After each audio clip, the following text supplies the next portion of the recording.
Hello दोस्तों, स्वागत है आप सभी का। दोस्तों आज की वीडियो में करेंगे हम आइसोमॉर्फिक ट्री। इसके अंदर क्या होता है, हमें दो ट्री गिवन होंगे और दोनों में हमें one one onto correspondence check करनी है। तो पहला स्टेप हमारा रहेगा कि हम ट्री वन और ट्री टू में ये चेक करेंगे कि इन दोनों के वर्टिसेस इक्वल हैं, इन दोनों की एज इक्वल होनी चाहिए और डिग्री हमारी दोनों में इक्वल होनी चाहिए। तो क्वेश्चन हमारा जो एग्जाम में पूछा जाता है वो आएगा so that T1 and T2 are isomorphic.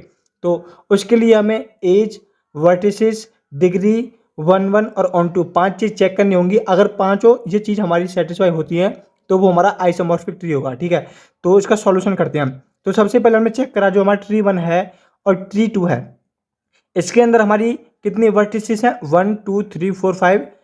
और इसके अंदर कितने वर्टिसेस हैं, 1 2 3 4 5। तो वर्टिसेस हमारी इक्वल है, उसको लिखना कैसे है, vertices in graph T1 equal to 5, vertices in graph T2 equal to 5।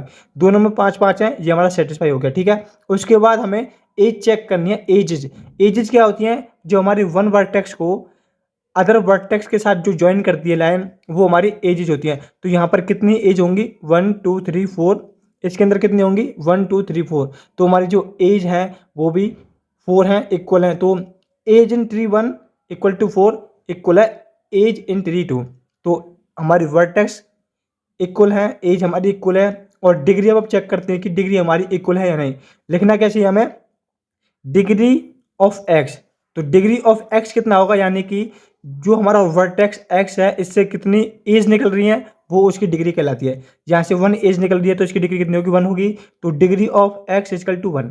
ठीक है, उसी प्रकार डिग्री ऑफ वाई कितनी होगी, वाई से हमारी कितनी एज निकल रही है, एक एज ये जा रही है, एक एज ये जा रही है। तो 2 एज यहाँ से निकल रही है तो इसकी डिग्री 2 होगी। तो degree of Y is equal to 2। ठीक है, डिग्री ऑफ जेड कितनी होगी, जेड से हमारी 3 एज निकल रही है, 1 2 3। तो इसकी डिग्री 3 होगी। ठीक है, लिखना कैसे है, degree of Z is equal to 3।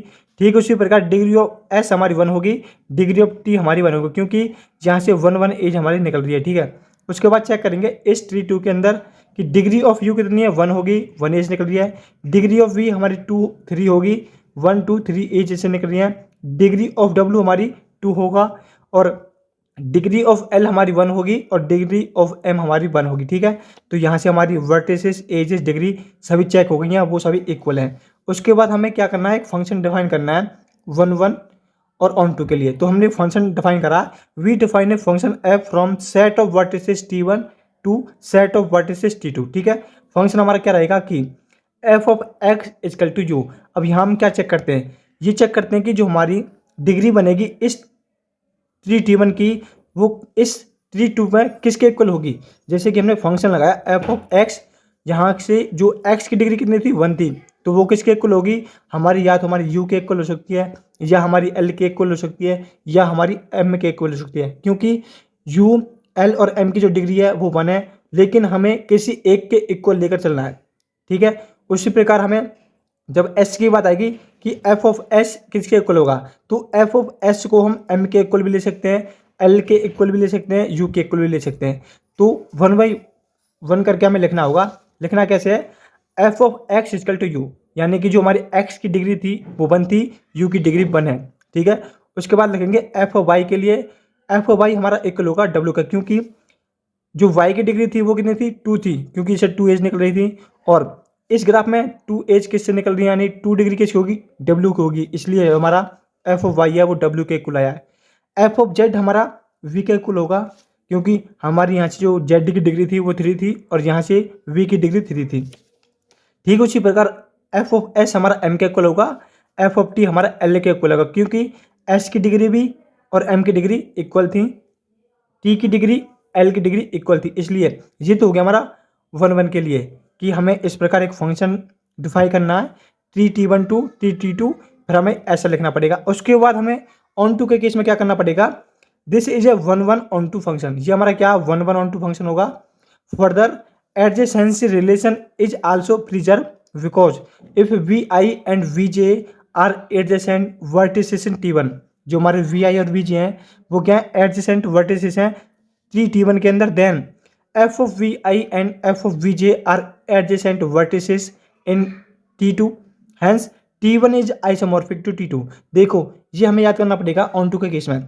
जैसे कि हम ऑन टू डिफाइन करते हैं F such that X to Y, यानी कि जो हमारे एक्स के अंदर एलिमेंट हैं और वाई के अंदर एलिमेंट हैं, जो हमारे वाई के अंदर एलिमेंट होते हैं वो एलिमेंट एक्स के एलिमेंट की किसी ना किसी एक की इमेज होते हैं। जैसे हमारे वाई के अंदर एलिमेंट है ए बी सी, ठीक है। तो अगर एक्स के अंदर हमारे पास एलिमेंट है एक्स स्मॉल वाई, तो जो हमारा ए है या तो वो एक्स की इमेज होगा या हमारा वाई की इमेज होगा, यानी कि जो वाई के अंदर एलिमेंट होंगे वो एक्स के एलिमेंट के किसी ना किसी की इमेज होगा। ये होता है हमारा ऑन टू के केस में। तो दोस्तों ये तरीका आपको अपनाना है एग्जाम में लिखने के लिए कि सबसे पहले आपको vertices, edges, degree, function define करना वन वन के लिए, ऑन टू के केस में ये लिखना पड़ेगा आपको, और ये आपका हो जाएगा आइसोमॉर्फिक ट्री। अगर ये आपकी 5 चीज़ सेटिस्फाई करती है, होल्ड करती है, तो जो आपका ट्री होगा वो आइसोमॉर्फिक होगा। तो आशा है दोस्तों आपका टॉपिक अच्छे से क्लियर हो गया होगा कि हमारा आइसोमॉर्फिक ट्री क्या होता है। तो यदि दोस्तों आपका कोई भी डाउट है तो आप हमें कमेंट बॉक्स में पूछ सकते हैं। दोस्तों यदि आप चैनल पर नए हैं तो चैनल को सब्सक्राइब करना, वीडियो को अपने दोस्तों के पास शेयर करना। मिलते हैं नेक्स्ट वीडियो में।